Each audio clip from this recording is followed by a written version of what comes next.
Instagram for kids. What could possibly go wrong?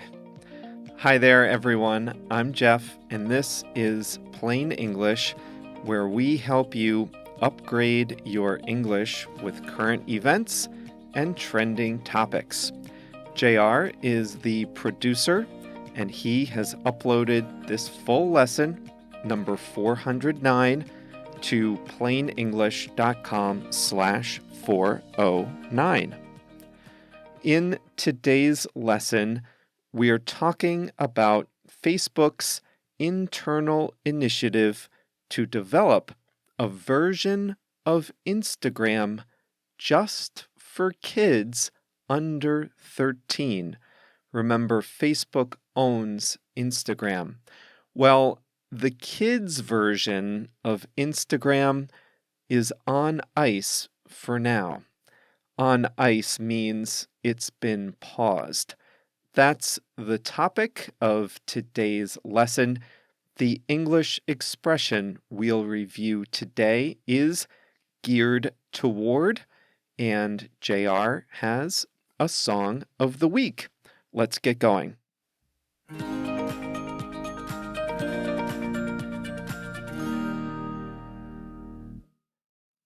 The Wall Street Journal is one of the most influential publications in the U.S. Last month, the journal published a series of articles based on internal Facebook documents leaked by a whistleblower. There were several findings in the journal's articles. First, the leaked documents showed that the company maintained an internal program called Crosscheck, allowing celebrities and other high-profile people to circumvent the rules about content. These VIPs are allowed to post content that would otherwise be banned if it were posted by you or me. Next, the investigation found that Facebook was aware that its platform was being used for illegal activity. We're talking drug cartels, human trafficking groups, and targeted violence against ethnic minorities. Facebook was slow to remove the offending accounts, and in some cases, it took no action at all. But one key finding stood out above all others. Internal research showed that Instagram was toxic for the mental health of teenage girls. The internal documents stated that 32% of teen girls said that when they felt bad about their bodies, Instagram made them feel worse. In focus groups, teenage girls said that Instagram increased their rates of anxiety and depression. Among teens in the UK that had suicidal thoughts, 13% said those thoughts originated with Instagram. The leaked research showed that for some teenagers, the following feelings started on Instagram. Ready? They're ranked with the most popular feeling at the top. Number 1, the feeling that they have to create the perfect image. Second, that they're not attractive. Third, that they don't have enough money. Fourth, they don't have enough friends. Fifth, they're not good enough. Sixth, their friends aren't really their friends. They're alone, lonely, can't be honest, want to hurt themselves. All these feelings start on Instagram, according to the company's own research. In focus groups, teenagers said they knew that time on Instagram was bad for their mental health, but they couldn't stop using the app for fear of missing out on social or cultural trends. How does Instagram hurt teens' mental health? We don't have to speculate. They say so in their own words. There's pressure to conform to social stereotypes, pressure to have as much money as influencers and the same bodies as influencers, pressure to get likes and followers, conflicts with friends, including bullying and hate speech, inappropriate advertisement, and the over-sexualization of girls. While the company conducted this research internally, it presented a much different perspective to the outside world. The head of Instagram said the company's research showed the effect on teens' well-being was quite small. Mark Zuckerberg was no doubt choosing his words carefully when he told a congressional committee that Facebook's research showed using social apps to connect with other people can have positive mental health benefits. So you can imagine the public reaction to an idea called Instagram Kids. Right now, privacy laws in the US prevent companies from collecting data on children under 13 years old. Many social apps, therefore, have different versions for young children. However, kids don't want to use the kids' version. They often lie about their ages to get the full version. But at the same time, they think that Instagram and Facebook are uncool because they're specifically adult apps. Facebook knows that to continue growing, it needs to be the app of choice among kids when they get their first phones.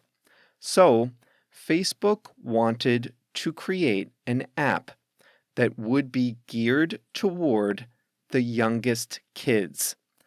The idea is that they could get them into the Facebook ecosystem early and prevent them from getting hooked on Snapchat and TikTok, which are currently more popular among preteens.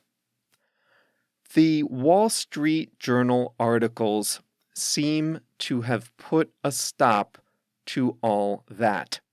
Facebook said afterward that its plans for Instagram Kids were on pause.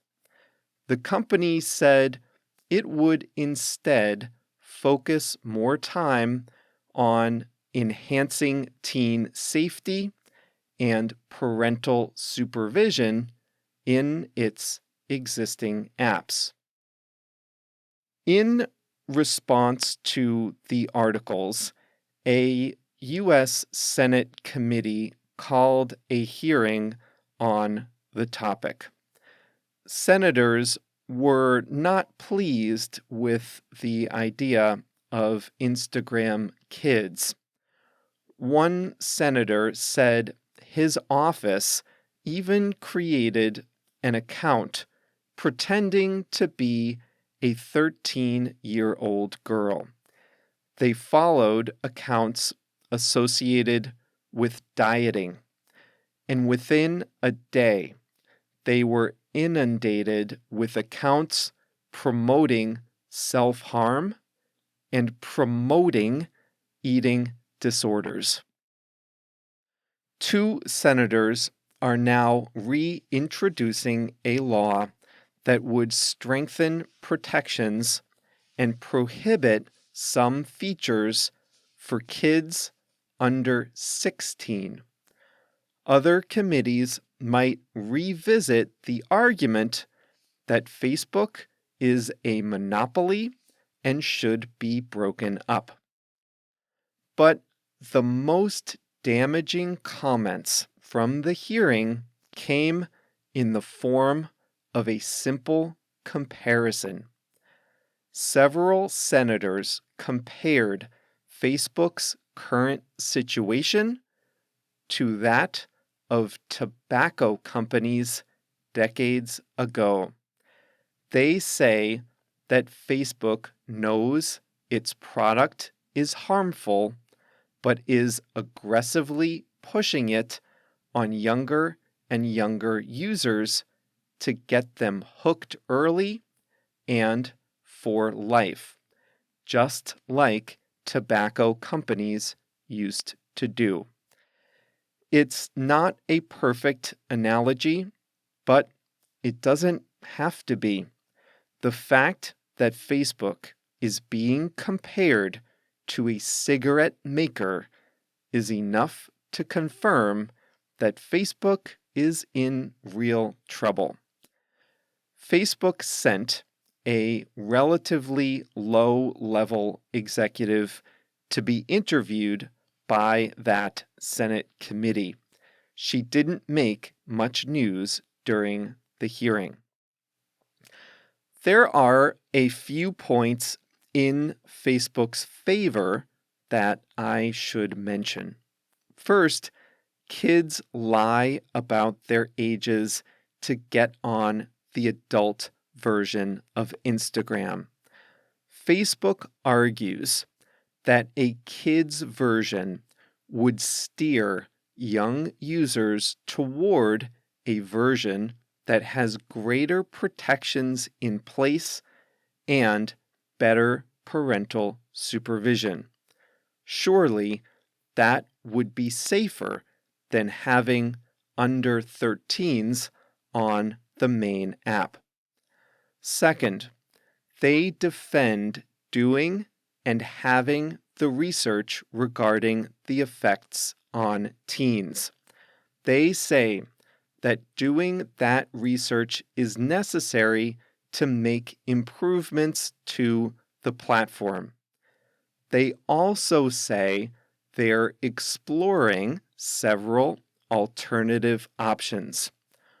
One idea is to nudge people toward uplifting or positive content if they seem to be going down a negative path or spiraling out of control. Another idea is to prompt people to take a break from social media after too much use or too much time.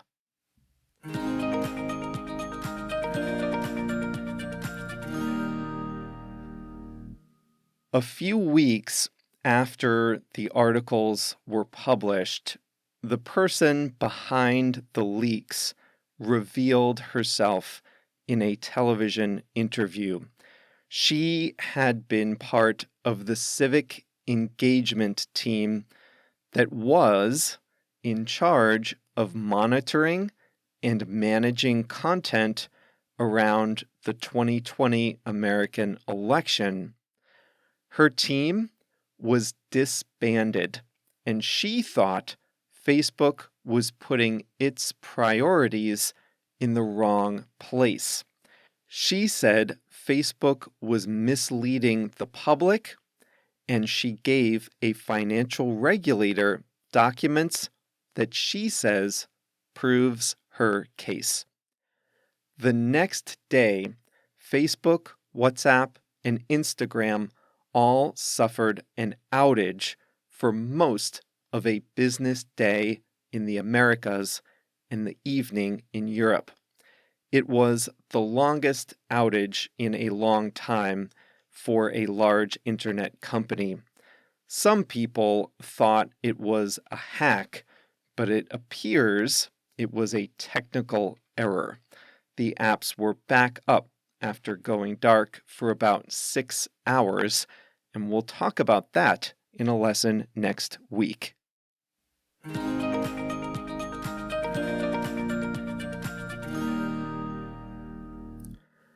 Today's English expression is geared toward. When something is geared toward a person or a group, it's made specifically for that group. In today's lesson, you heard that Facebook was developing a version of Instagram geared toward younger kids. That version would be designed specifically for kids, and it would be promoted specifically to kids. It would be geared toward kids. We know that Facebook has paused its Instagram Kids project, but other big tech companies also have versions of their apps geared toward kids. YouTube has one, and Facebook even has a version of its Messenger app that's geared toward kids. In this version, parents can see everything the kids do, and parents can even shut down the app remotely. It also has a unique design. This app, therefore, has been geared toward kids because it was designed for kids. Peloton is a popular brand of home exercise equipment. Its advertisements show good-looking people in beautiful homes sweating in style. When the bikes aren't next to floor-to-ceiling windows with skyline views, they're looking out on perfectly manicured gardens. The lighting is amazing. There's never any clutter nearby, and everyone's hair is perfect. The bikes are geared toward the affluent and the people who imagine themselves to be affluent. The bikes, in other words, are built for and marketed to people who have a lot of money or wish they did. How will new homes change in the future? Many home builders are now including extra rooms and features geared toward people who work from home. Before the pandemic, new homes often included an office, which may have just been a small room or worse, an alcove near a bigger room. Either way, the previous designs certainly didn't accommodate two parents working at home. Well, no more. Home builders now tout the work from home features in their new homes. They're geared toward people who will spend serious amounts of time working at home. Pulte Homes, a big national home builder in the US, has features geared toward multiple adults working at home at the same time. You might see vaccine promotion initiatives that are geared toward certain groups. There are vaccine drives geared toward the elderly, minorities, churchgoers, and so on.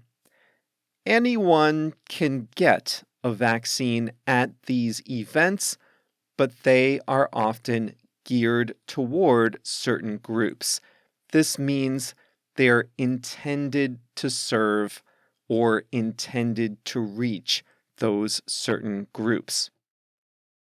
I'm part of a professional organization that's geared toward owners of membership or subscription websites.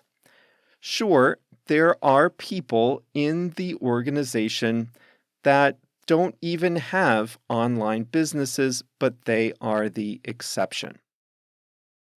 Brooks Brothers was a popular menswear brand geared toward professionals who wore suits and ties every day to work. Now, sure, Brooks Brothers offered shorts and t-shirts, but those were the exception. People went to Brooks Brothers to buy expensive suits, shirts, and such. I would say they were geared toward mid-career and older professionals. Certainly anyone could walk in and buy their clothes, but they were geared toward people with money in the middle or back end of their careers.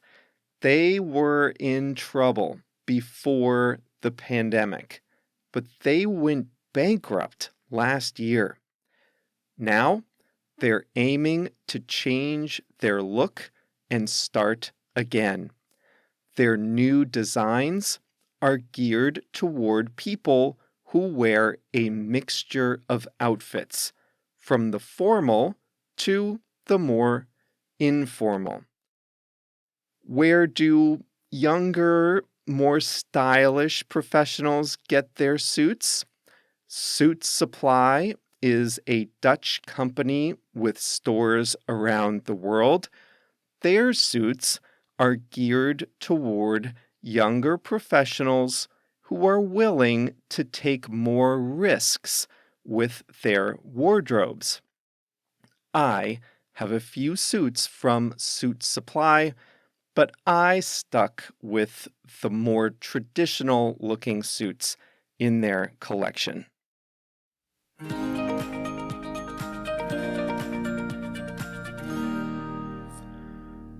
JR's song of the week is Magic by Kylie Minogue. One of the lines in the song is, "There must be something in the air." That means there's a feeling and you don't know exactly what it is, but there's something in the air. So this week's song is Magic by Kylie Minogue. And thanks, JR, for making that selection as always. By the way, what am I doing with all these suits in my closet? I still haven't purged my work wardrobe. I need business closed, sure, but not like before. I need to go back and listen to lesson 136 and do a real Marie Kondo review of my closet, specifically the business section, which is almost the whole thing. All these shirts and dress pants have been hanging there for 18 months, practically unused. The problem is, the only thing I want to do less than buy new clothes is pick out existing clothes to donate. Oh well. Hey, Plain English Plus is geared toward professionals who are looking to upgrade their English for career advancement. That's the idea behind Plain English Plus, but we have a lot of members who join for personal enjoyment. A number of members are retired. Others have joined just to be able to communicate better on their travels or help their kids in school. So the program is geared toward people looking to improve in their careers, but anyone looking to upgrade their English can benefit. Everything in Plain English Plus is about helping you either understand spoken English better or helping you express your best ideas in English. Those are the two objectives, and everything is about those two things.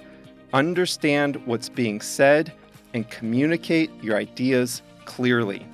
The fast version of the program, the translations, and the listening exercises all help you understand spoken English better. The live calls, the video lessons, the practice area, forums, and such, well, that all helps you communicate better. If you're interested in learning more, come visit us at plainenglish.com/plus. Next week, we're talking about the Facebook outage. See you then.